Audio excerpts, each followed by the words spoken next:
Over the last 4 years, I've been putting out inspirational videos and tutorials all about stained glass on social media. These have all been pre-recorded videos. And now we're taking that to the next level, and you, the creative community, can help me build it. I'm going to go out once a week live from my studio here in Leicestershire in the UK. I'll start with things like working with dipping pens, and I'll answer your questions as we go through the live stream. So you can ask anything you like about stained glass. So on the live stream, you'll have the option to type in your questions. It'll come up on the feed here and I'll be able to answer it in real time. It's really exciting to be able to do this, and together we'll build this live stream into something that works for everybody.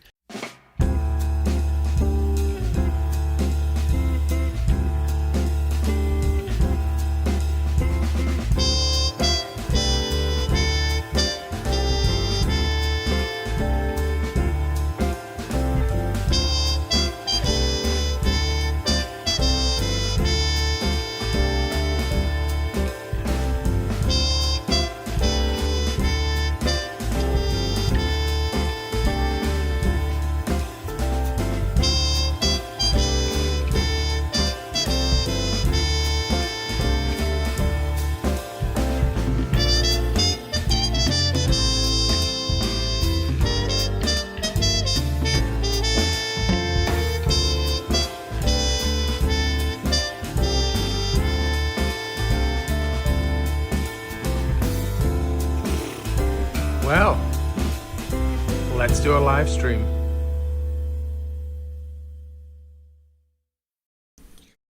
Hello everyone, and welcome to today's live stream. I hope you're all well. It is the 17th of March 2026. How are you all doing?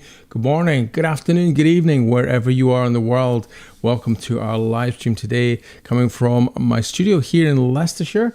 It's 8:30 p.m. UK time, but what is the time for you? I know people are coming in from all over the world, watching regularly this live stream on Facebook and on YouTube, and I can see people joining the chat today.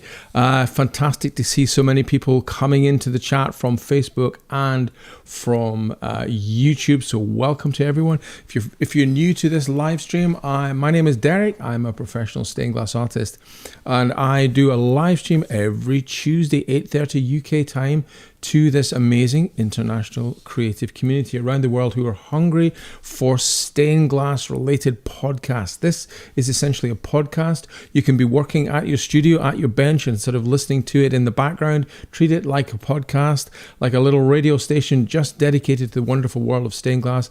If you can join us in person, ask some questions in the chat. You can pop your questions in the chat, both on Facebook and on YouTube, and they'll come up on my stream here, and I'll do my very best over the course of the next hour to answer your questions. It is great to see so many people coming in, and first out of the starting block today is Anthony. Happy St. Patrick's Day from North Carolina, a channel member. Anthony Franceschino 6132, welcome on board. You're first out the blocks. Great to see you, and a channel member as well to boot. So good to see you here today. HM Fan 2010, another regular on my live stream. Fantastic to see you. Happy St. Patrick's from Ohio. We had 70 degrees Fahrenheit the day before yesterday, and then a winter snow warning with snow yesterday. What the heck is going on, eh? What is going on? Can somebody check Mother Nature's meds? Yeah, that's big changes, eh? 70 degrees Fahrenheit the day before yesterday, and then winter storm warning with snow yesterday. It's about the same as the UK. We often joke about having 4 seasons in one day here in the UK. You know, you can have bright sun followed by rain and thunderstorms. You know, I don't know if we're going to get snow anytime soon, but we might do. It's kind of getting spring-like. Today has been an amazingly spring-like today. The daffodils are out, the sun is shining. It's absolutely brilliant, and we are halfway through our second 4-day masterclass here at the studio. We had a 4-day masterclass last week, which was the first of its type, after lots of requests from my fellow creatives who've been on my in-person courses here in the past, who've come on sort of one-day courses or two-day courses, the request was pretty loud and clear, can we have a longer masterclass session? So last week, we did our very first 4-day masterclass, which I think was fantastic. Just a great group of creatives joined us here in the studio from the UK, from Scotland, from England, and from California in the States, coming over, flying in to do these special deep dives into glass painting, glass staining, and enamel work. I'm all about passing on the skills, the traditional skills of stained glass painting and making and designing and, leaded light making, glass cutting, all of the things that are involved with this amazing, wonderful world of stained glass. I'm committed to passing it on. There are a number of us out in the world who are doing that besides me. We are trying to keep this amazing craft alive. If you don't know, it's on the endangered list of crafts here in the UK, which means it's under threat. We've got a generation who are currently getting older, who've gone through the traditional route of making stained glass or learning to make stained glass at art school and places like that.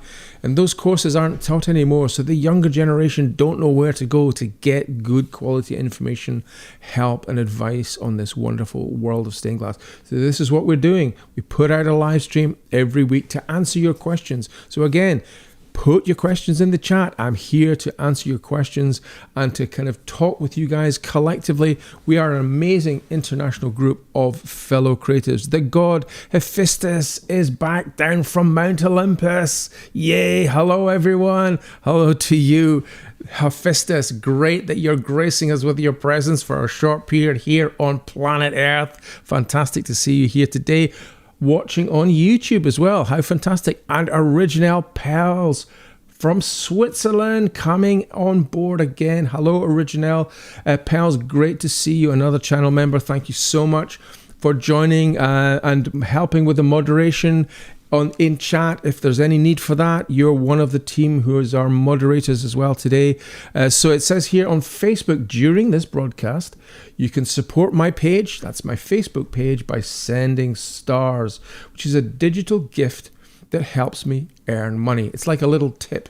If you're enjoying the content on this channel, whether it's on Facebook with 42,000 subscribers or YouTube with, I think, 41,000 subscribers, that's a good, put that group together. It's a good group of people who are excited and interested to learn more about stained glass, and another, I think, 11,000 subscribers on Instagram. What does that mean? It's not about the numbers. It's not really about just collecting subscribers. What it is developing a creative community, an international invested creative community who want to learn and share their passion for stained glass from all over the world. People joining this stream from all over the world. It's fantastic to see you here today. And another Patsy Posey on YouTube. Happy St. Patrick's Day from the USA.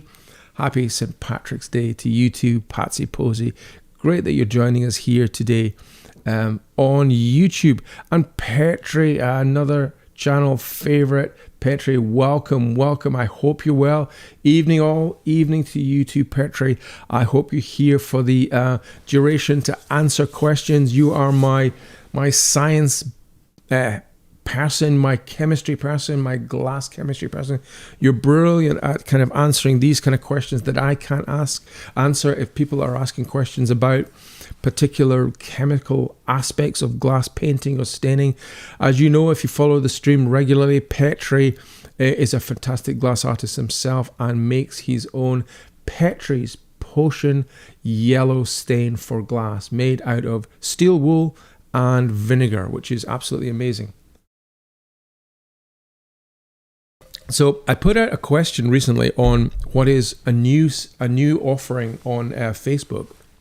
Facebook keeps coming up with these new kind of suggestions, and the latest one is membership to my Facebook channel. Now, I, in all honesty, don't really know what that means, but it basically, Facebook said, Derek, do you want to start a members club for your Facebook page. My Facebook page is Derek Hunt Artist. If you're watching on Facebook at the moment, you're probably watching on my Derek Hunt Artist Facebook page. You might be watching on a couple of other pages that I administer as well, like the Creative Experience channel, on my other couple of channels as well. But basically, Facebook is allowing me to post directly to members. I actually don't, it's such a new kind of development. I don't actually know what it is, but essentially we've got sort of 500 or 600 members who've joined the Facebook members membership at the moment. It's free to join. You know, anybody can join it. There's no kind of cost barrier to joining it.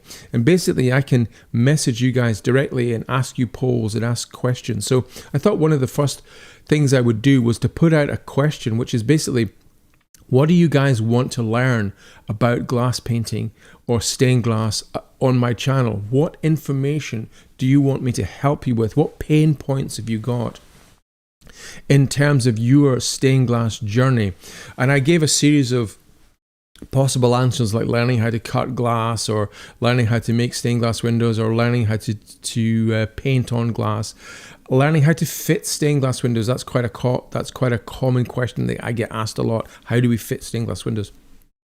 But the winner, the clear winner of that particular poll, which, as I say, is the first poll that I did for my membership on my Facebook page, came out as help with glass painting. That's the one that most of you who joined the membership, and I think in general it's a big question that I get asked a lot. Things like, how do you use a dipping pen? How do you paint on glass? How do you use yellow silver stain? What's the difference between paints and stains and enamels?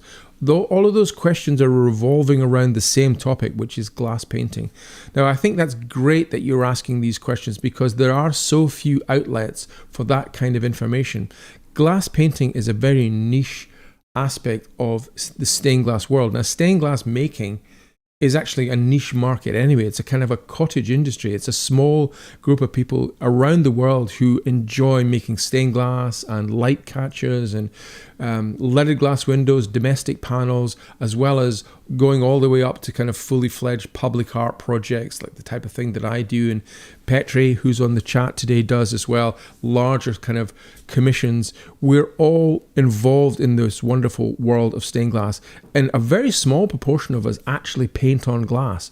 Petri is one of them, I'm another, and there are a number of us around the world. But interestingly, in the States, it seems like most of the studios don't have glass painting facilities or the ability to paint on glass. So there are very few glass painting studios that are able to teach the craft of glass painting. So a lot of the questions that I get asked are about glass painting. And the masterclass, the 4-day masterclass that I'm in the middle of, this is my second one that we're doing this week with 4 brand new creatives, is all about learning to paint on glass, how to use yellow silver stains, how to use enamels, how to do multiple layers, etc. So I got a couple of little videos to show you, which is a basic summary of our first week, a couple of little interviews with some of the creatives who came on the course last week to share with you guys, just to let you know that information is out there. If you can't join an in-person course here at the studio, I've got online courses which you can use. You can do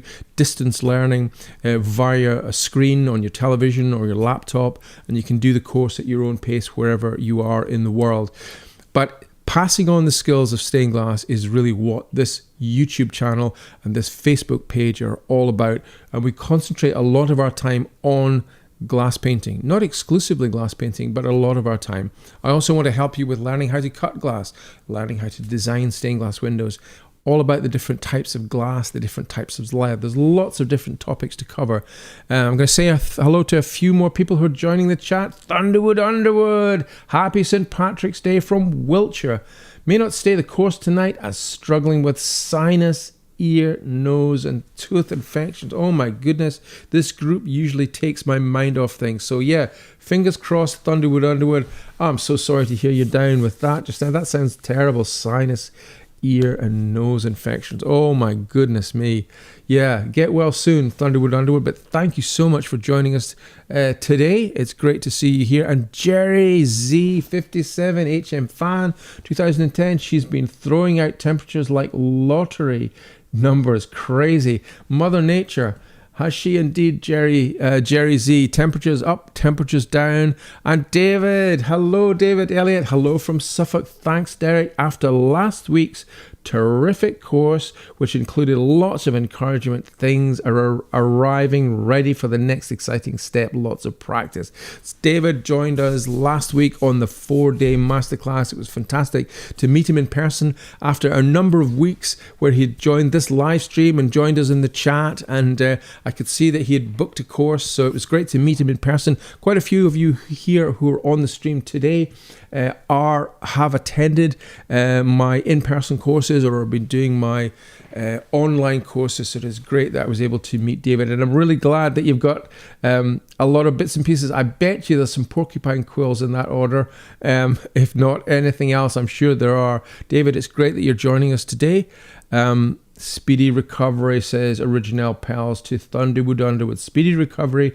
I know how that feels. Yeah, I do too. I've had bad sinuses when I was younger. One of my sinuses actually got infected and I had to have an operation. Yeah, not good fun. It's horrible when you have bad sinuses. The Besto Project, good afternoon, 4:30 p.m. Sunny but chilly today. The Besto Project, welcome on board. Hello, thank you for joining us today. And Yehudith, fantastic that you're here as well. Another channel member, Yehudith. Good evening. Hope I'm able to stay on the live stream. I hope so too. All the way from the Middle East joining us today. I know it's late in the evening for you, Yehudith, but it's fantastic that you're joining us. I hope you're well. Stay safe. Stay well.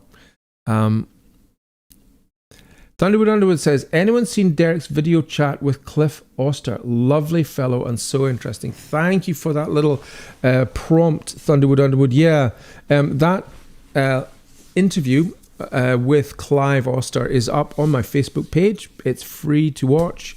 It's free to watch on my YouTube channel as well. And it was part of an interview. Well, I think that's probably the full-length interview that's gone up now.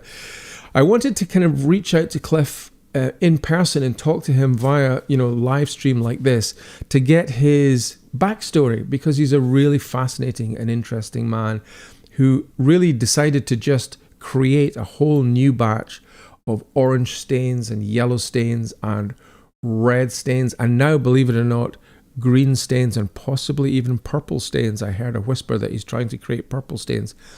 He believes that it comes from intuition. He believes in reincarnation. I hope I'm sort of paraphrasing our conversation. Have a look at it on my Facebook page and my YouTube channel. A lovely gentleman, really lovely, fascinating man to talk to, who really, the recipes for making yellow silver stain came to him in a sort of a very sort of spiritual way, he believes, because he doesn't have any training in glass painting chemistry, but he just knew what was needed in order to make his very first stain, which was a Walpole silver stain, and it's still being sold today, and it's fantastic. So his Facebook page, if you want to check him out, is C.E. Oster and Company. Type that into Facebook and you'll find his Facebook page, and you can actually order the stains and paints from Cliff through his Facebook page. Alison says, good evening, good evening, Alison Meeker 1019. Welcome on board. Fantastic that you're here joining us on YouTube. Welcome. It's quite warm in the studio tonight. We've had the kilns on twice during today. That's 2 sets of kilns, so we've had 4 kilns basically running today. We've had all the fans on as well, but it's still extremely warm in here. That's why I'm glugging down the water, because it's extremely warm at the moment. Mr. Biggles 99 says he's a member. I'm 65 and just starting stained glass, and I am addicted. Glass is so beautiful. Congratulations, Mr. Bagels 99. Thank you for being a member of my YouTube channel as well. 65 years young. Do you know that is still so young to be starting stained glass? I'm sure I've told this story before on the live stream, but one of my favorite artists, my stained glass artists of all time. Oh, there's a little ladybird on my screen here. One of my favorite stained glass artists of all time is Marc Chagall. Marc Chagall, who for the first 72 years of his life was a celebrated oil painter and painted the most amazing oil painted canvases. He was a Jewish painter who painted his love affair with his wife, and you once you see the pictures, you'll never forget them. It's him flying above his wife with bouquets of flowers, and absolutely beautiful. And at the tender age of 72, Marc Chagall made his first stained glass window and then went on to have an amazing career making stained glass for decades afterwards, doing churches and cathedrals all over the world. And there's an amazing collection of Marc Chagall stained glass here in the UK in lots of different places. 65 years young, Mr. Biggles 99, starting stained glass, and you're addicted. Fantastic. I love it. Love to hear that. Original Pal says, don't forget to hit that like button, folks, in order to tease that algorithm to support Derek and his wonderful channel. Original Pals, thank you so much for that shout out. Yes, guys, please hit that like button, subscribe to the YouTube channel, subscribe to my Facebook page. The reason is it tells the algorithm that there's a creative community out there hungry for more information of stained glass, and so they push this information out to more people. That's what we want. We want this information about stained glass, the wonderful kind of all of the skills that people need to learn. We need to push it out to as many people as we possibly can. Like button has been hit. Great stuff, Thunderwood Underwood. David says, I came across heating stannic chloride powder to 400 degrees in one piece of glass to deposit a very thin layer on another. See, releases chlorine. It releases chlorine though. Yeah, chlorine. My goodness. Yeah, you don't want to be breathing chlorine in. Stannic chloride powder. So is that depositing a very thin layer of tin on the surface? What is it depositing, David? You'll just have to clarify to us. Of tin, that is. Yeah. So we were talking a little bit about the difference between float glass having a tin side and a non-tin side, and we were posing the idea of actually painting on something like stannic chloride powder, which can tin glass. People who do silvering of mirrors use a liquid that can tin the surface of the glass. And we were wondering whether, Petri, you might be interested in trying this out, because Petri is amazing for experimenting with lots of different things. Silvering mirrors. There is a product on the market which helps the silvering of mirrors, which actually is a liquid that you apply to any type of glass, and it will tin it. And that might be a useful grounding for using copper ruby stain or using silver stain, which are very reactive to the tin side of glass. So thank you, David, I'll be really curious. Do keep me informed, David, about those experiments with stannic chloride powder on a piece of glass, putting a very thin layer on that. Don't like the idea of chlorine being released, so that's pretty potent stuff. You got to be careful with that. Peter Roberts, 1658, another channel member. Good morning. My chemistry question: is silver stain the only stain that I need to treat differently? Paint on the back of the glass, paint before enamels. Peter, great question. So chemical question: is silver stain the only stain that I need to treat differently? No, is the answer. If you're going to be working with copper ruby stain is a different chemical composition to silver stain. That is only reactive to the tin side of float glass. So you do have to be aware, if you're painting on float glass is basically clear, commercially available glass. So Pilkingtons make float glass and lots of other makers make float glass. And it's the clear glass you see in modern buildings. It's the clear glass that you see in double glazed units, completely clear. But since about the 1950s, they started developing a process of floating molten glass on a bed of molten tin. and get a very smooth surface and no textures on the glass. So the optics are very good. It's very transparent glass. But that process imparts a tin deposit to one side of the float glass. That's important if you're using copper ruby stain, which is a copper sulfide compound. Copper sulfide reacts only to the tin side of float glass. So Peter, if you're going to be experimenting with a copper ruby stain, which is quite an exotic stain, and it gives you a lovely salmon pink color all the way through to a red color, have a look at my YouTube review of Cliff Oster's paints and stains to get an in-depth test and review of his copper stains. I go into that in a lot of detail. I've posted that video on my Facebook page as well, so if you're watching on Facebook today, you can see that video as well. It's free to watch. You guys can watch it and you get a much better understanding of what copper ruby stain is. So Peter, yeah, copper ruby stain only works on the tin side of float glass. Silver stain works on both sides of the float glass, but gives a stronger color on the tin side of float glass. Enamels work on both sides of float glass. Paints, browns and blacks and grey greens work on either side of float glass as well. Hope that answers your question, Peter. Thank you for that so much. Peter says, I've just ordered some Debitus copper stain and some CE Oster stains. Do I use them just like my Reusch stains? Yeah. Have a look, Peter.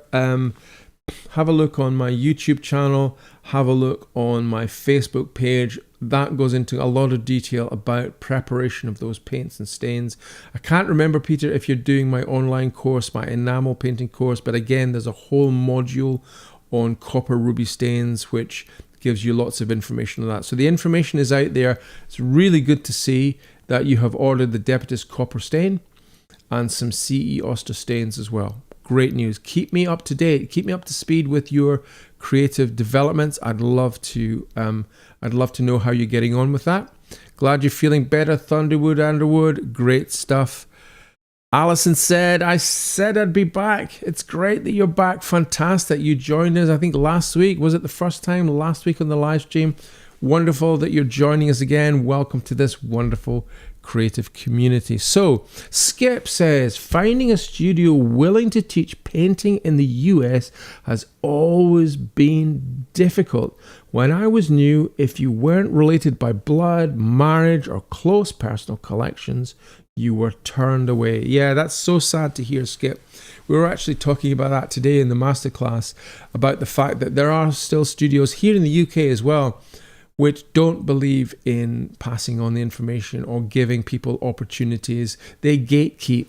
It's the whole idea of trade secrets. I think from an earlier generation, people who are perhaps older generation were used to guarding the information and keeping trade secrets because they felt that they didn't want any competition. But I think that ship has sailed. You know, I think we need to just stop all the gatekeeping with this trade secret thing and try and tell people as many secrets as we can so that we keep this amazing craft of glass painting alive for the next generations. You know, it's lasted for 800 years. It should last for another 800 years, but we need to do our bit. We need to do our bit to keep that information out there. That's why I'm putting it online, putting it on the YouTube channel and courses and all those kind of things. Skip, thank you so much for your comments. I really, really appreciate that. Petri says, David, Alvaro More has had some good results depositing tin for rich copper stain results. That is fantastic to hear. Petri, thank you for coming back with that. Alvaro More, can we get a point of contact, Petri, for Alvaro More? How can we find out more? How can we see what those results are? Is he available on social media? Does he have a website? Do let us know, Petri, when you have a moment.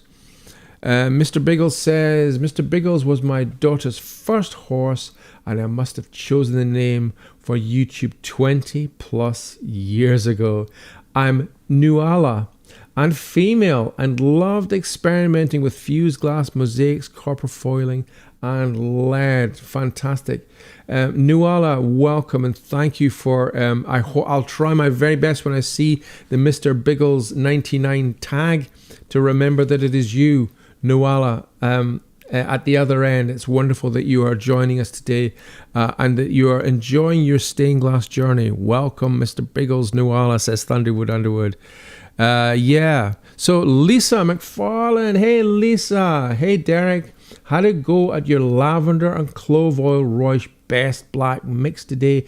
Do you remix at intervals as the pigment seems to settle to the bottom? Thank you. Yeah, Lisa, brilliant question. That teases in nicely to a demonstration that I want to do. I've set up a little demonstration for you to help you all through these questions about dipping pens, because as I said at the start of this live stream, I put out a poll on my Facebook a few days ago. What is it you're struggling with most? What is it that you want more help with? And it came back loud and clear: help with painting on glass, and that includes dipping pen work. So let's make a start on that. Let's just start that whole process off, because Lisa, I'd love to be able to answer that question for you. So let's change our camera angle a little bit here to do face and demo. So dipping pens, what are dipping pens all about? So dipping pens, I've kind of known a little bit about dipping pens for a great number of years, but never really done anything about it. I experimented a little bit with mixing up some black, tracing black with a little bit of propylene glycol.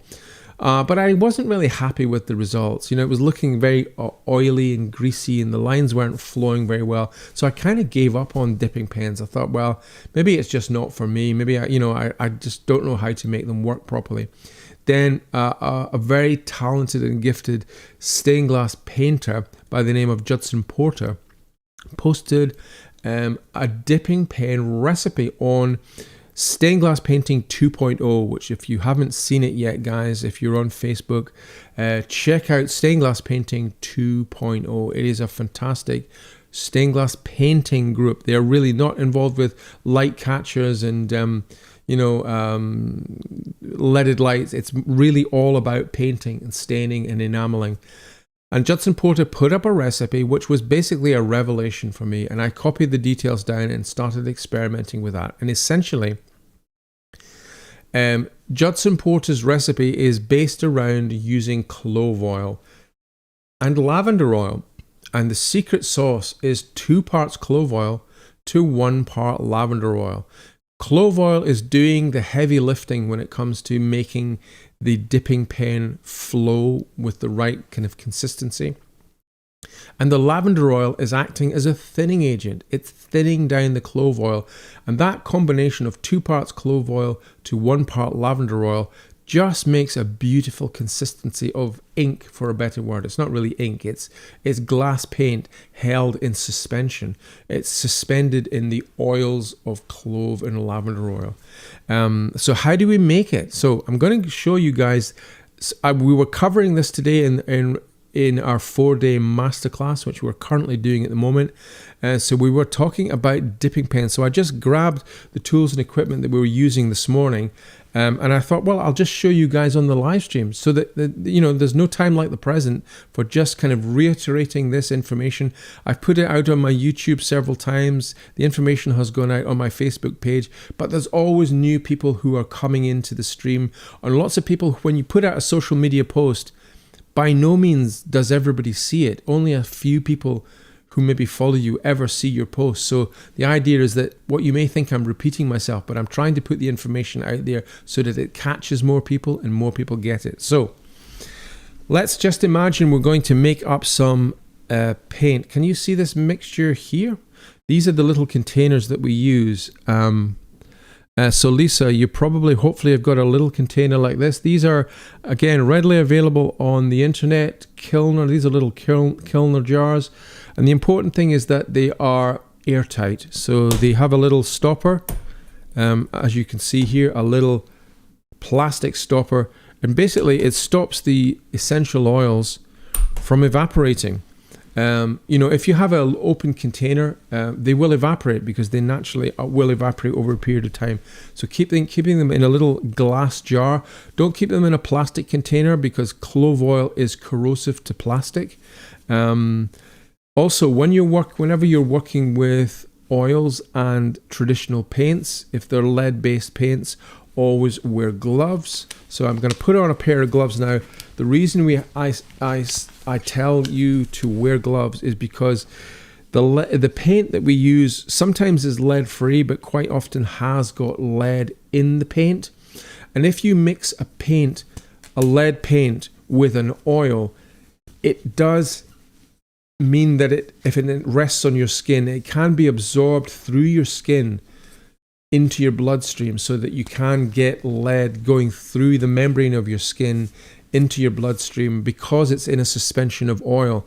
It doesn't happen to the same extent if it's suspended in water, but just generally out of an abundance of caution, I'm recommending to all my students, whenever they're painting, whether with brushes or with dipping pens, that you wear gloves to protect your hands, just so that it's belt and braces. You know, it's just out of an abundance of caution, wear gloves when you're working, but definitely wear gloves when you're working with oil. So got my gloves on.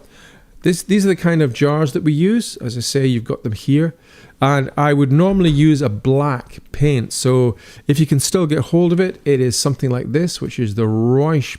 And you'll probably know Reusch have stopped making paints, but I've still got some of it here in stock. So this is a tracing black, and you can see all of the chemical ingredients in there.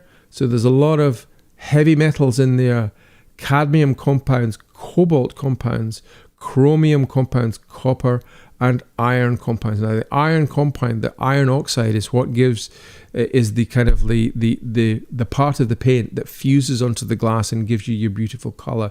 But as you can see, there's lots of warning signs on here.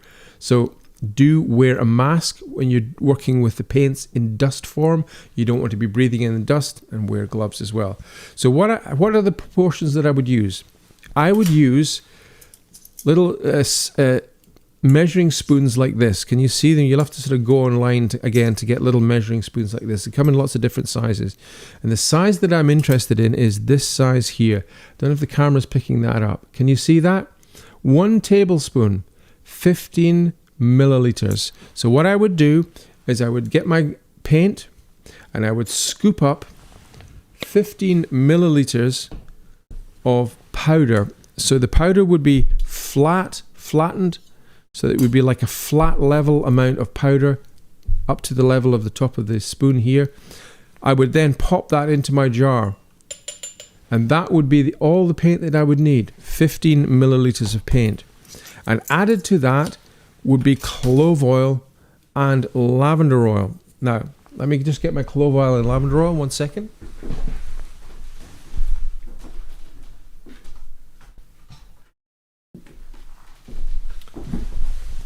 I just got a new delivery from Amazon today, so I've got these. They're still in their boxes, but this is true clove oil and lavender oil. It's pure. They're pure. They're not blended oils. They're the pure oils. You can buy spike lavender oil if you want to, but it's very expensive, and I find that just the regular lavender oil works particularly well. You'll also need a little pipette. So these little pipettes I hope the camera's seeing that.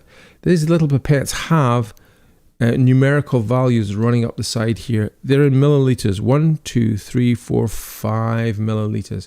And you need to be able to kind of measure the amount out, because after we put our 15 milliliters of paint in, we put 10 milliliters of clove oil. We suck it up in our little pipette.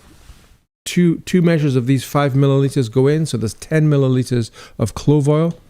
And then I pop in 5 milliliters into my little container of lavender oil.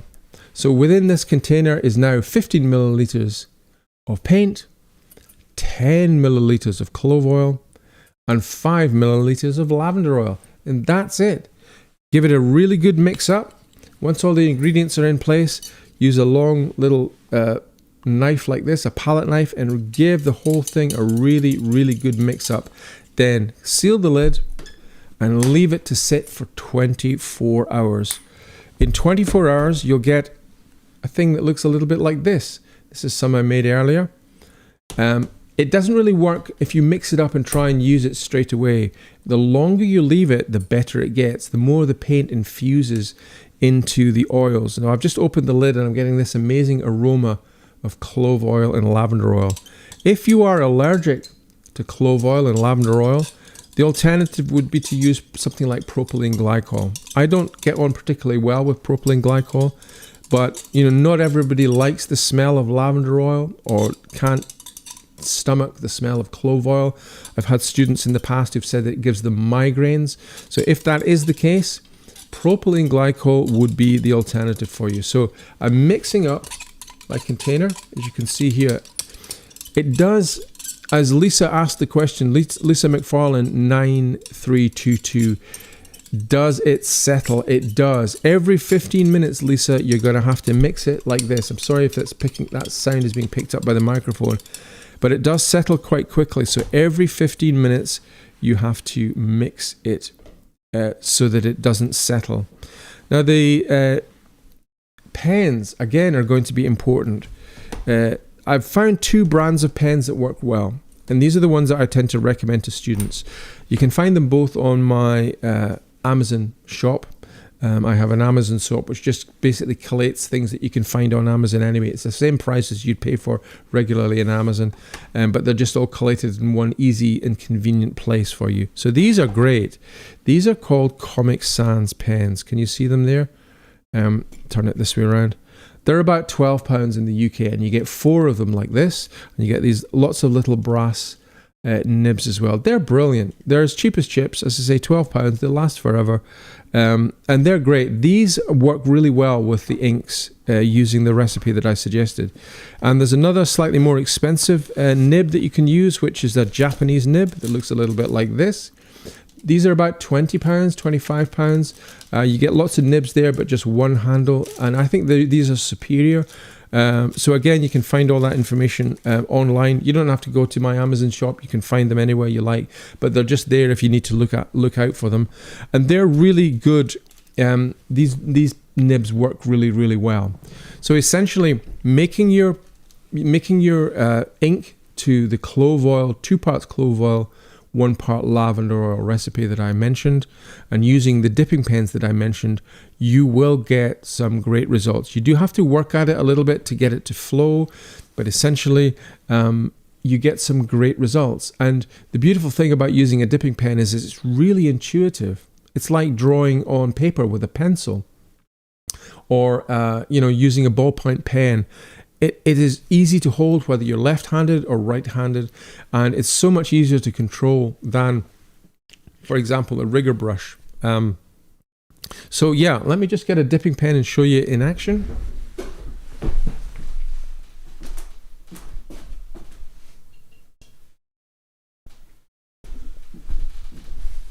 So here's a little dipping pen, you can see here, with a little nib. So I haven't really cleaned this glass, so I'm just hoping the glass is going to be clean enough. Open our container, give it a little mix up again, because it does, as I say, it settles very, very quickly, or it separates very, very quickly. And you dip your dipping pen in at an angle like this, shake off the excess, and just start drawing. You should be able to get lots of nice lines, as you can see here. The thing that you have to worry about, or not worry about, but manage, are the blobs. You're usually going to get a blob like this somewhere along the line.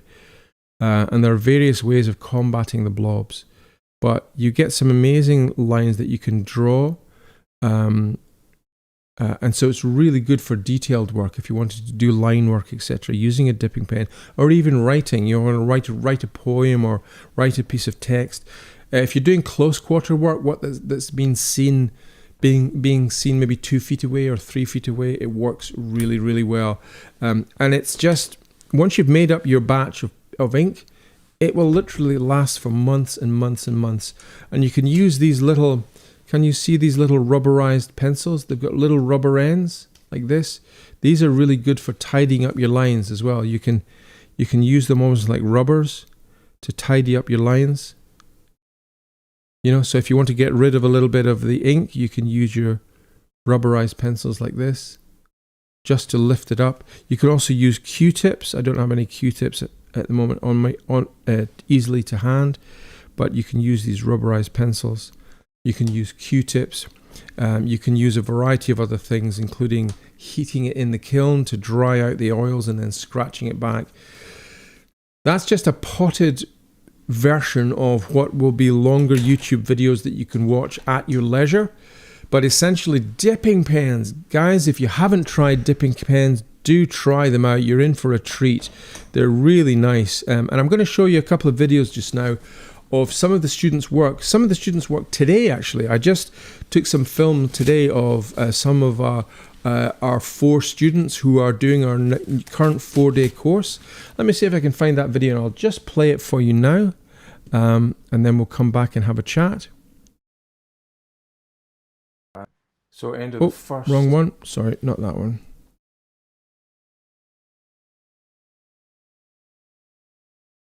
So this is the one. So these are our current students working today on some traditional glass painting. So we've been doing scratching out, we've been doing tracing line work, we've been doing yellow silver stain. Aren't these fantastic? These are all the same head done by 4 of our students. So this is the trace line work that's laid down first of all. It's fired in the kiln, and then we start adding extra layers. We add a stippling layer, a halftone shading layer. We also add an oil layer to get extra detail. So there's a little bit of yellow silver stain added. Aren't they fantastic? Absolutely fantastic. I'm just so impressed with what these fellow creators are creating. So today we were also working with dipping pens. I'll show you. This is some of the dipping pen work. Aren't these amazing? All just done using the techniques, using the paints that we talked about 10 minutes ago. Isn't that amazing?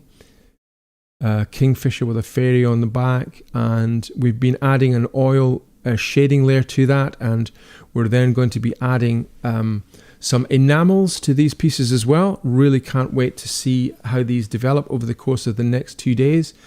So I'm also going to show you a little summary of what we did fairly recently. So let me just play you this and then we'll come back again. 1 second. Where are we? So end of the first 4-day masterclass. It's been quite an experience for all of us, including me, because it's the first time I've actually put a masterclass together for 4 days. Fantastic group of creatives who came on the course from all over the UK and from the States, professional artists, hobbyists, people from different walks of life wanting to kind of learn glass painting work and enamel work. I think we'll be doing more of these 4-day events moving forward. People seem to like them, especially if they're coming a distance from Europe or from the States or from further afield. You know, if you're coming all that way to come and do a course, you know, spending 4 days or even longer learning this particular set of craft skills is, you know, it makes a lot of sense. So look out for some more dates which will be coming out in due course. And we cover a lot of different techniques, from brushwork to dipping pen work to sgraffito work to working with stains and shading, special effect work, and then all the enamel work as well, all the colored enamel work. And we do multiple platings, and we make masks, etc. So we cover a lot of ground over those 4 days. And the amount that I've learned has been endless. So what was the hardest bit? What was the bit that you found most challenging? As reverse, using the sticky back plastic, and thinking about what you needed to have paint on and what you didn't need to have paint on was really difficult. And I've enjoyed it all, though. It's been wonderful, absolutely wonderful. Can't wait to see the end results. No, nor can I. You've done glass painting work before, yes? I've done a bit of it before, but what I've enjoyed about this is it's been quite intense. Having the course over the 4 days means that there's a lot going on and a lot to take in, but at the same time it really it's focused my attention on the huge amount of learning and things that I can take away from. I think the thing that was most challenging for me was the thinking in layers. And planning it out. I've got a tendency sometimes to jump in and want to do everything all at once. So I've had to sort of slow my thinking, slow down the processes, take it bit at a time, and make sure I get it right. Really enjoying it. Fabulous course. Absolutely terrific. I mean, just so many things, so much information. I mean, it's going to be great going back to my studio and applying it and practicing all these techniques. I think one of the areas that I really enjoyed, which I didn't expect to enjoy so much, was the graffito work. I think some of the effects there are absolutely amazing. And yes, there's just so much information. I mean, it's been so concentrated, and it's incredible how fast the time's gone. It's so great to come to somebody else's studio and see how they do things. Everyone has their own way of doing things, and I'm just learning a lot from you and the other artists here. And I know I keep asking tons of questions, but just like hearing like your approach and how you think and how you problem solve, and it's really interesting. Summary of the 4-day event. The very first one that we've done is fantastic, really energizing, but intense. So yeah, I hope everybody enjoyed it, and everybody's about to arrive in the next few minutes to pick up their pieces, as you can see here. So yeah, the colours are strong. This is mine. This is yours. Oh, that's nice. Just the colours in that's just stunning. Really, that orange is so nice. Yeah, well,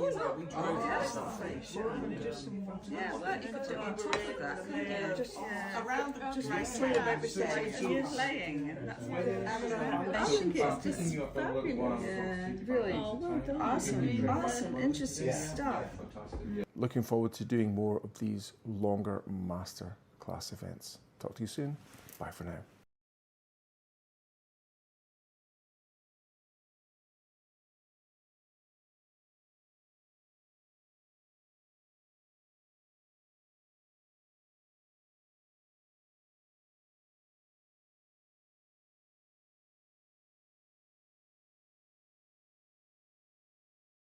Volume up again, making that mistake, that classic mistake of speaking with the volume off. So yeah, just a little glimpse into some of our fellow makers who've been doing our 4-day events. Just loving being able to share these skills with everyone, and just amazing results. And you know, we pass on our skills to everybody, and again, they in turn pass the skills on. So it's absolutely fantastic. So Petri says, I think Alvaro used stannic oxide in his tests, much kinder than chloride stannic oxide. Okay, that's good to know. So yeah, that is good to know. Ryan, hey Derek, Ryan Williams, Van Gilder, welcome Ryan, great to see you watching on Facebook. Hello and welcome, lovely to see you here today, brilliant. And Petri goes on to say, stained glass painting, the 2.0 Facebook will have Alvaro's copper stain results. That's good to know. So yeah, another big shout out to stained glass painting 2.0 on Facebook. Do give that group a follow, guys, if you can. It is full of amazing glass artists who share their knowledge happily.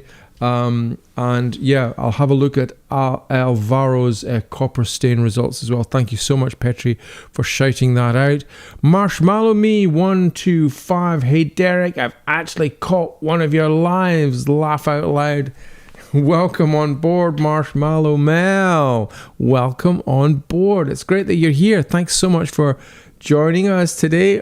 You're on YouTube. It's wonderful. And Alison says, I found using the lavender oil made it grainy and bitty.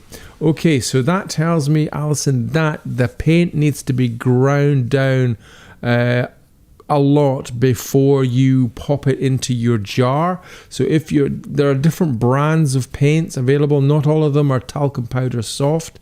It might be that you've got a brand of paint that does need quite a lot of grinding. So do spend some time grinding it down onto a palette, like a glass palette. And you can feel if it's gritty, it feels like you're grinding on sand. You know, when it's gritty and coarse, you want to just keep grinding it either with a glass muller or with a palette knife until it is talcum powder soft. Then decant it into your container, then add your oils. Leave it for at least 24 hours and then mix it up again thoroughly before you start using your dipping pen. If you go through that ritual of doing those things, you should find that it isn't grainy and bitty. That's, I think, the problem, Alison. So if you grind the paint down and really mix it, agitate it in the jar before you start using your dipping pen, you should hopefully find that you'll get a better result. But do let me know. Do come back onto the stream next week if you've had a chance to try it using those techniques that I've just described. And let us know if you've had better results. What you want to try and get is a nice, smooth, pigmented black line, as if you were using a fountain pen just with normal writing ink. You want it to be a nice, dense black line, essentially. Hail glass cutters! Baba Doom 1, hail to you too, glass cutters. Glass cutters unite. Wonderful to see you here. Baba Doom, number 1. Fantastic. Great to see you on YouTube. Thank you for being part of this wonderful community. And Hephaestus, I love that dipping pen mix, but also use a water and gum mix when I want to paint more than one layer or if I have to scratch extra details. Great stuff, Hephaestus. Yeah, so you can use the clove oil lavender oil mixture and scratch it back. If you pop it into the kiln after you've done all of your dipping pen work, it's like a little oil slick and the paint is really wet. If you pop it into your kiln and fire it up to about 300 degrees centigrade and hold it at that temperature for about 40 minutes. That has the effect of burning off the clove oil and lavender oil. Let the glass cool down. Then when the glass comes out, you can scratch it back in the same way that you would if you were using a water and gum Arabic mixture. So that's an interesting hack to bear in mind if you want to use the clove oil, lavender oil mixture and then scratch back if you've got any mistakes or blobs or little bits that you want to change. Pop it into the kiln, burn off the clove oil and lavender oil at 300 degrees. That's not high enough a temperature to fire the paint on, but it is a high enough temperature to burn off the oils in a well ventilated workshop, of course, with lots of natural fresh air coming into your workspace, because it does give off some fumes when you're burning off those oils. Water and gum Arabic, Hephaestus goes on to say, settles in about 2 to 3 minutes. Yeah. So again, water and gum Arabic or clove oil and lavender oil has to be agitated very regularly, because the paint that we're using is an iron oxide. So think of it as ground down rust. So it's quite heavy. So it's in suspension in the oil. And when it sits for a period of time, it just falls to the bottom and it separates. So the oil comes to the top and the paint comes to the bottom, whether it's water and gum Arabic or whether it is an oil. So give it lots of good stirring every 15 minutes. Original Pal says, lavender oil makes me sleepy in a very comfy way. Yeah. I mean, I like the smell of lavender oil, I must say, and I like the smell of clove oil, but yeah, they're quite strong. They are definitely quite strong. Bubba Doom, could I use olive oil? I don't know. I think if you could have used olive oil, it would have been tried by now, because it's a kind of like a readily available oil that I imagine people will have tried. And I've not seen any forums or any books or anybody suggesting olive oil as a mixing medium. So I kind of think maybe no. I kind of think that maybe Bubba Doom, we would have found people who would have tried it and given us some kind of reply. So I'm going to say no to that, but I could be proved wrong. It may be that somebody wants to try mixing some paint up with olive oil. It would be fun to try it. But yeah, it would be interesting to find out what the results would be. Alison Meeker 1019 says, my workshop always smells lush Absolutely. It does always smell lush if you're using lavender oil. It is a good sleep aid, says Thunderwood Underwood. Absolutely. Lisa comes back, says, okay, amazing, thanks. My mix was a bit ad hoc, so I think it was a bit weak. Yeah, okay, that's fine. If you follow the recipe, you can always look back on this live stream later on YouTube. It's going to be available forever to watch on YouTube. It'll be available for a month to watch. This live stream that's going out live at the moment will be available for a month on Facebook, and then they take the lives down after a month. But YouTube doesn't do that. YouTube keeps them up on my channel. So if you need a reminder about that recipe, Lisa, go onto my YouTube channel and you can find the original video, or you can look at this live stream again and get the proportions just right.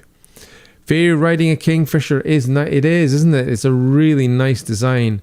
One of our students produced this design today for the dipping pen tutorial, and it was amazing.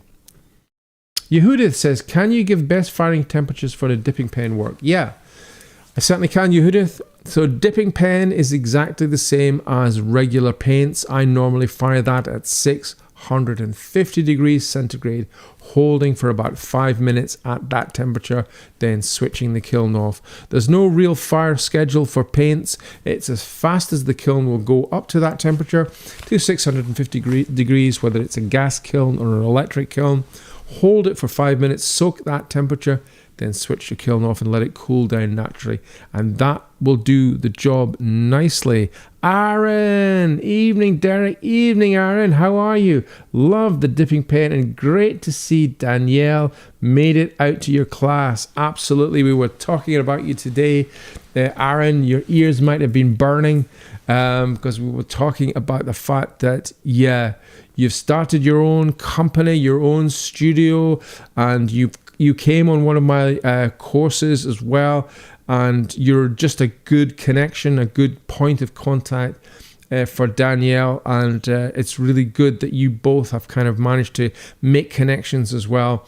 And Danielle is producing some amazing stuff here on the course. Absolutely amazing. It's great to have her on this 4-day masterclass. Absolutely. Wow, I'm so jealous, says Fan, HM Fan 2010. What are you jealous about? A frustrated illustrator. Oh, yeah, well, try some dipping pen work. I think you'd love it. One day I'm going to do the course. Alison, that would be fantastic. It would be absolutely brilliant to see you here. And Anthony says, I would also like to take the course. However, my drawing skills are almost non-existent. Don't worry. We do a lot of tracing. A lot of our images are pre-printed out, and we simply put our glass on top of a rendered image and trace it. So the fact that you might not be able to draw freehand is not going to prohibit you from painting or drawing on glass, because traditional glass painting and staining would normally involve tracing over a cartoon. The traditional way of making stained glass for centuries has been to draw a cartoon out. A full-size cartoon, put in all of the details, all the drapery and the faces and the inscriptions, usually in pencil, and then that big long cartoon or drawing is laid flat on a table, and all the coloured pieces of glass are cut to shape and put on top of the cartoon, and you basically trace over the top. So, you don't need to have amazing drawing skills, Anthony, to learn to paint on glass or to learn to draw on glass. So don't worry, it would be wonderful to see you on one of these courses one day. Thunderwood Underwood says, HM Fan, I so agree. It's a fantastic mix of skills, part illustrator, part chemist. Wish I discovered it as a discipline much earlier in life. It's never too late to learn. We were talking about Marc Chagall earlier, learning stained glass at the tender age of 72. Original Pal says, Derek, do you have a lot of participants from abroad? Yes, we have a lot of creatives who come onto my 4-day masterclass and my 2-day masterclass from America, from Europe, from the Middle East, from many different, Eastern Europe, many different parts of the world. And I'm so grateful that they decide to invest their time and the resources to kind of educate themselves in this wonderful craft of stained glass by coming on a course like this. Petri is putting courses out for glass painting as well.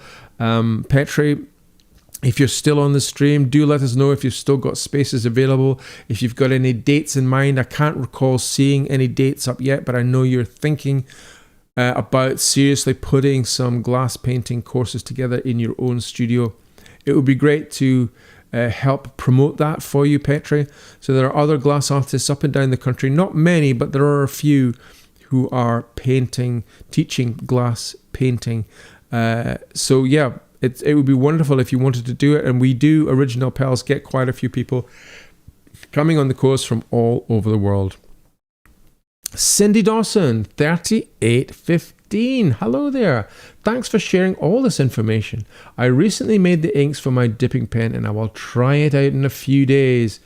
Excellent, Cindy. Do let us know how you get on. We'd love to hear how it works out for you, how you're getting on with your new dipping pens. I have no skills, no drawing skills at all, which is sad, as my dad was a professional artist. Luna, well, listen, as I say, we do a lot of tracing with pre-rendered designs. So I'm sure you can trace. Maybe, give it a try. You never know. You might surprise yourself. Love Stained Glass comes on and says, do you have a suggestion for a transparent red to use with Reusch flesh tones? Yeah, great question, Love Stained Glass. Absolutely great question. So red, when it comes to transparent red, I'm imagining you're thinking about it in enamels. So the reds, the warm colors like the pinks and the reds, are some of the most expensive colors because they're usually made, or they're often made with gold. Gold, yes, real gold. So that makes them really expensive. And I have about half a kilogram of beautiful kind of raspberry red, and it's not made anymore. I bought it a year ago from Dove Enamels, which is a UK-based company, and they said, look, that's the last of it. You've got the last of it. There isn't any more after this, because it's so expensive to get the raw materials. They've done a substitute enamel, which is like more of a maroon color, and if you put it on thinly, it comes out as a sort of bubblegum pink. So you can get those kind of warm colors. Orange is very difficult to get in enamel at the moment as a pure color, but you can make orange by combining maroon painted on thinly as a kind of bubblegum pink and putting yellow silver stain behind it. You can get an orange. So you can create an orange that way. The other way of creating a transparent red is to use a copper ruby stain, which is a copper sulfide. If you go onto the Debitus website, which is a French company, Debitus, D-E-B-I-T-U-S, Debitus, they sell copper ruby stains. And I've made some videos on my YouTube channel that tell you how to use that stain, Love Stained Glass. Be careful with it because it's very temperamental. It only can be painted on the tin side of float glass. Copper ruby stain only works on the tin side of float glass. So a couple of answers to your questions there is Dove Enamels here in the UK. Rogue Enamels in Canada are also bringing out a new range of enamels with pinks and maroons. Azawa is a Japanese enamel painting manufacturer who is selling their stains and enamels through Pele Glass in the Netherlands. So yeah, there are some places you can get warm colors like pinks, maroons, and copper stains. Hopefully that answers your question. What is the biggest stained glass piece you've worked on? Asks Alec. Have you ever made a full-on window? The biggest stained glass piece I've worked on is 25 square meters, but my commissions, I've done a complete chapel of 36 windows, which goes into many more meters than that. But as a single stained glass window, I made a large window over a swimming pool. So it was a 25 square meter window of water lilies and goldfish in this window, which was a conservatory over a private swimming pool. And it was like a trompe l'oeil, because when the water was calm, you'd get the reflections of the water lilies and the goldfish in the stained glass window reflecting on the water below. So it was a big kind of like trompe l'oeil kind of illusion of water lilies on water with goldfish, but it was actually coming from the stained glass window above. So that's the biggest single stained glass window I've made. But I've done lots of different types of projects, many meters in size, east windows, west windows, like 17 square meters, 13 square meters. So that, they're fairly big windows, but I think from memory, Alex, that was the biggest one, 25 square meters as a single stained glass window.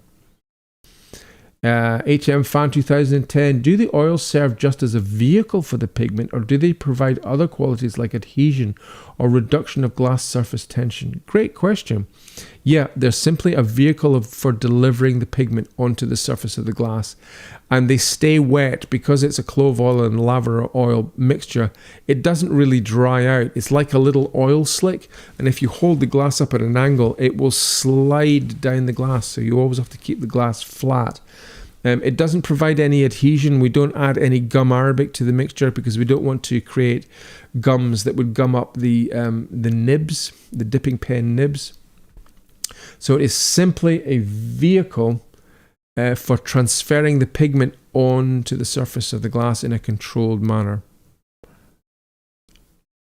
Anthony says, my eldest son is an artist and can draw anything he looks at. Fantastic. Anthony, get him onto that dipping pen. See what amazing art he makes with it. It'd be amazing to see him working there.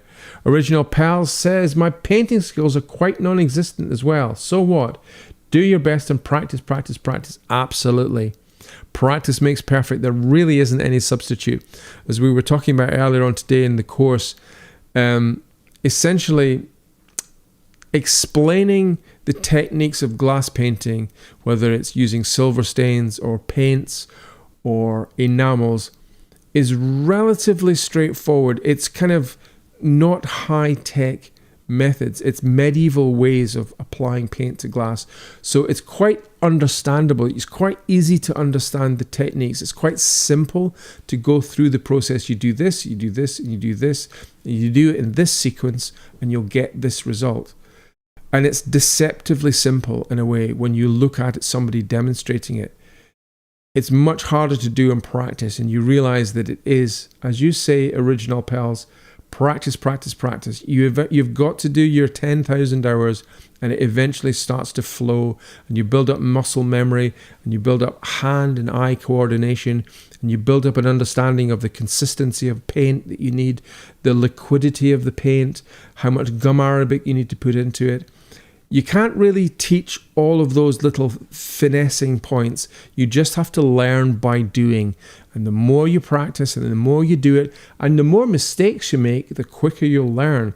Don't be afraid of making mistakes. Making mistakes is good. If you're not making mistakes, you're not pushing yourself out of your comfort zone. And you need to be brave and have a playful disposition. When I'm talking to my students about glass painting, I say, look guys, we're not here to produce Rembrandts.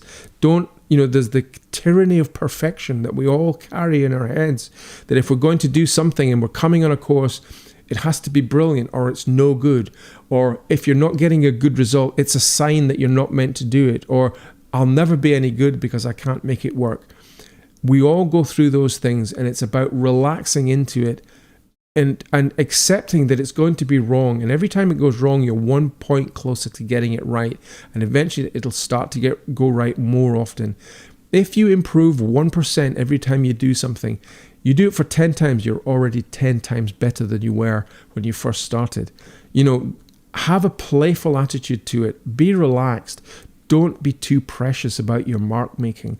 And as you play and as you experiment and as you develop a confidence in what you're doing, you will naturally become better at it, because that's how we're built. We're built by repetition. We repeat something, we get better at it. We repeat and we repeat, And eventually we become comfortable and it becomes second nature. So yeah, practice, as Original Pal has suggested, is definitely the way forward. Hello from Mexico, says Nancy. Hello to you. Love your videos on your work. Welcome, Nancy. It's great that you're joining us today on YouTube. And Grampson 15232, late as usual from St. Louis, another channel member. Gramps, welcome. Great to see you, and thank you so much for your support of the channel by being a channel member. Anthony says, thank you, Derek. I'll have to make a plan to take the course. I have some friends who live in Scotland, so I combine a trip to the UK to take the course and visit friends. That's absolutely brilliant. Yeah, fantastic. Anthony, it would be wonderful to see you. Genuinely, it would be really great to see you. Gramps says, would there be a viable market for a true transparent red if a company were to find a way to make such an enamel pigment? Yes, I think there would be, Gramps. I think there would be a viable market for it. Bearing in mind that the stained glass market is a small market. It's a viable market, but it's a small market, you know. So yeah, I think I would definitely encourage suppliers to experiment with making true transparent reds, especially reds. They're the hard ones to get hold of. As I say, because if you weren't part of the conversation earlier, Grants, we were talking about the warm colors like the pinks and the maroons and the reds often are made with gold, and that is prohibitively expensive these days. So, you know, true transparent red is the holy grail of enamels as far as enamels are concerned. So yeah, it would be excellent if somebody decided to experiment with the creation of those. Petri comes back and says, I haven't had a chance to develop the painting course curriculum just yet. Hopefully in the near future, I'll get myself into gear and have dates to share. Brilliant, Petri. You know you can publicize them here on my channel. I would love to be able to support you. And as you share your amazing skills with the creative community. And Ashley has donated $5. Ashley Meyer 833, thank you so much for your donation. Really appreciate it. Can you use powdered glass frit as a pigment, like mixing it with gum arabic and everything? Yes, you can. Essentially, enamels, Ashley, are ground down glass, colored glass, which is similar to what glass frit is. Glass frit is just a coarse granulated glass powder. What I would suggest is that you take your glass powder frit and you grind it down to as fine a powder as you possibly can, using maybe a glass muller. Really grind it down until it's almost like a talcum powder, soft granulated compound. Then mix it with perhaps some clove oil and lavender oil, or mix it with some propylene glycol just as a carrying agent, a little bit of gum arabic. Apply it to the surface of the glass and badger it out to get it as smooth as possible, because enamels have a tendency to become blotchy quite easily if you don't badger them out. Fire it up to about 650 degrees centigrade and then have a look and see what you get. So it's definitely worth experimenting with, Ashley. If you have a kiln and if you have access to coloured frits and coloured pigments, grind them down to as fine a powder as you can, add a carrying agent, paint it onto the glass, fire it at 650 degrees centigrade, and see what happens. It would be great to see if you do. Do come back to us, Ashley, and thank you so much for your donation to our channel. It's really very much appreciated. Thank you so much. Love Stained Glass comes back and says, thank you very much for the information and all that you do to help stained glass artists throughout the world. Wonderful. Love Stained Glass. Thank you so much. Really appreciate your support. Anthony, Petri, where are you located? Petri is located north of London, between London and Milton Keynes. Petri will be able to give you his specific location himself. If you go onto his Facebook page or his Instagram page, Petri Anderson, I'm sure you can send him a message and get much more information that way, Anthony. David says, what's this super chat thing that suddenly appeared? Super chat, it's kind of a way of giving a donation, a tip. So if you are on Facebook, I think it is, you've got the option to donate. Press the super chat button and you can donate some money. If you're on YouTube, there's a right next to the chat box that you can fill in the chat box. There's a little $sign there. If you press that, that allows you to make a donation. I think it's called a super chat. I can't remember. They give them all these funny names. But basically, it's just a tip to the channel. It's just a small kind of tip, a donation, which just really just helps us along the way. At the end of the day, it helps us promote this wonderful world to more people. Petrie has come back, says, I'm based in a village called Abbots Langley, just north of London. Yeah. So get in contact with Petrie for his details. I won't give out any more personal details about his address on this public forum. That's up to Petrie to do that. It's his information to share. So get in contact with him, and I'm sure Petrie will be able to get back to you. Loving the encouragement, Derek. You're such a great teacher. Fantastic. Thunderwood Underwood. Thank you so much, guys. Well, look, it is 10 to 10. I've got a class in the morning with my wonderful students. I can't wait to continue our journey. What are we learning tomorrow? We're learning all about sgraffito tomorrow. This ancient technique, sgraffito, of scratching back one color to reveal a second color. It works really great with glass. So we're going to be doing sgraffito tomorrow morning and firing that in the kiln. And then our fourth day, we're going to be tucking into colored enamels and colorizing a whole host of pieces that we've been making over the last 3 days. Ashley says, click on the $sign and the super chat option pops up. Ashley, thank you again for that. So the $sign is just right next to the chat box on YouTube during this live stream.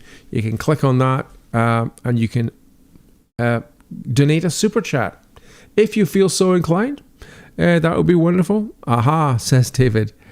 When it comes to handcrafted art, the beauty is in the imperfections. Yeah, I agree with you that God Hephaestus, the beauty is in the imperfections. Wabi Sabi. Wabi Sabi, which is the kind of the art of the imperfection, of loving the imperfections in pottery, in painting, in all things like that. The mark of the artist. I love to see the gestural brushstrokes and marks of the artist. It shows that it's not a piece of AI. It shows that it's not a printed image. It's actually hand applied by hand. And I love to see those imperfections as well. So guys, look, any more questions in chat? I'm going to round up the chat in a couple of minutes because we've been talking for an hour and a half. Ashley says, fantastic, I don't have a kiln, but I'm so lucky to live 10 minutes away from a stained glass shop factory. That's great, Ashley. Yeah, having a tame stained glass artist nearby that you can use their kiln, or a tame potter, or a college that will rent you kiln space, kiln time is a way forward if you can't get access to a kiln yourself. Original Pal says, I'm well aware I'll have to plan a trip to the UK to see Derek, Petrie, Elliot, and so on. Absolutely. Yeah, come over. It's fantastic. And it'd be great to spend time with Petrie and Elliot Walker as well, this amazing glass blower. We're still in the middle of doing a documentary with Elliot. Later on this year, that will be out, featuring a variety of different craftspeople who are keeping this wonderful world of stained glass alive and relevant and available to the next generations. Thank you as always, says Jerry. Thank you guys for being part of this amazing creative community. It's been so chatty this evening. I've had lots of conversations with all of you around the world. Let's do it again next Tuesday, same time, 8:30 UK time. Happy St. Patrick's Day. Sears James 00, happy St. Patrick's Day to you too, Sears James. Yeah, have a great St. Patrick's Day, guys. Give a thumbs up. Subscribe to the channel. It's an amazing channel. Cool people, always great information. Really, really appreciate it, guys. Yeah, subscribe to the YouTube channel. Hit that like button. Do all the stuff. Love you all, and I will see you all next week. Take care. Bye for now.